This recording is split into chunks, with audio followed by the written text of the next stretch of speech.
Sheikh Maxamed Rashiid Garowe oo madax u ah xarunta cilaajka magaalada Cabudwaaq ee Daarul Amal ayaa soo gabagabeeyay hawlihii shaqo ee u joogay magaalada Cabudwaaq. Xarunta cilaajka ee Daarul Amal oo ah xarun lagu quraan saaro dadka isla markaana lagu dabiibo ayaa magaalada Cabudwaaq laga furay horaantii bishan aynu ku jirno kadib markii Sheikh Maxamed Rashiid Garowe oo isagu markii labaad socdaal ku soo gaaray magaalada Cabudwaaq uu ka hirgeliyay xaruntaasi waana xarun dadka lagu dabiibo. وكان الشيخ محمد رشيد Garowe oo ka waramaya xarunta Daarul Amal ee magaalada Cabudwaaq waxyaabaha ay qabato ee bulshadu ay ka faa'iideysteen. Bismillah alhamdulillah sallallahu wa sallama wa baraka ala nabiyyina Muhammadin wa ala alihi wa sahbihi ajma'in.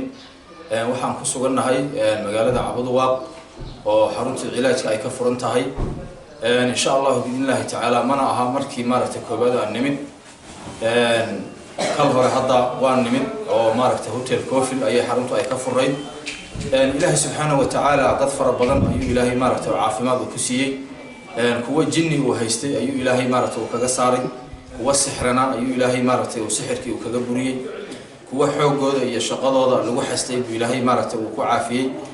إن شاء الله بإذن الله تعالى قرآنكم مرة بمارته والدو إلهي وحوليه يقول هو للذين آمنوا هدى وشفاء مركا حرمته وحاي كفرنتها مجالات عبودواق مدة ماركتي نبيل يا شنية توم بريئة أي ماركتي فرنتها هاي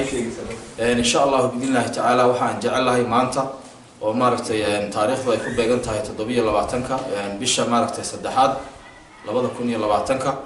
إن ماركتي سوق بجبينه حرمت العلاج كمجالات عبودواق كفرين إن شاء الله بإذن الله تعالى مدة كدبنا وحن جعلها هنا نماذنه وحرمتنا السيدة أي أوقفرنتي مقالة Cabudwaaq إني مارت أوقفرنتها هاي ومارت علماء مارت عنو كجتجني السيدي وانجلية دتك ومارت وربحنتها نصوصية إن شاء الله بإذن الله تعالى وحن جعلها وقت جاذا إن خصوصا نقول دونه ومدة دمان هي Cabudwaaq وحنقول رجينا عافمات وحنقول رجينا مارت إنه إلهي وشافيه إلهي مارت عافمات وصيه وحي سحر كإلهي وكبريه إن شاء الله بإذن الله تعالى وحنو كوا جهنة مقالة الله وعنو جعل لهاي بشع أفراد شمت هذا إن مارت يعني شغلي يهوش عن كبر لونه إنت أصلي مارت ومضى عن وشيجنا وحيابها حرمتوا أي مارت أي كشة قيسو وحيابه هري عن وأوسع ورني هدي أي تاي مارت السحر برين هدي أي تاي جن سارس هدي أي تاي مارت علاجين تا إيشا إيشنا وحيابها أودرن مارت اللي يسكون دلي أيه كمتهاي مركا إن شاء الله بإذن الله تعالى وحن دين رجينا عافمات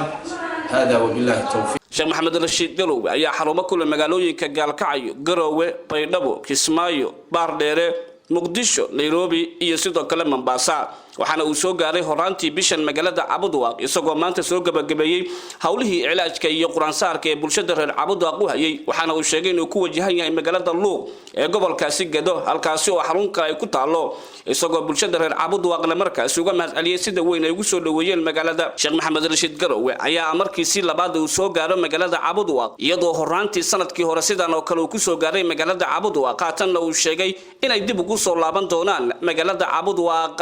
halkaasoo mar kale ay ka bilaabi doonaan hawlaha cilaajka iyo quraan saarka. Bashiir Yuusuf Nadaara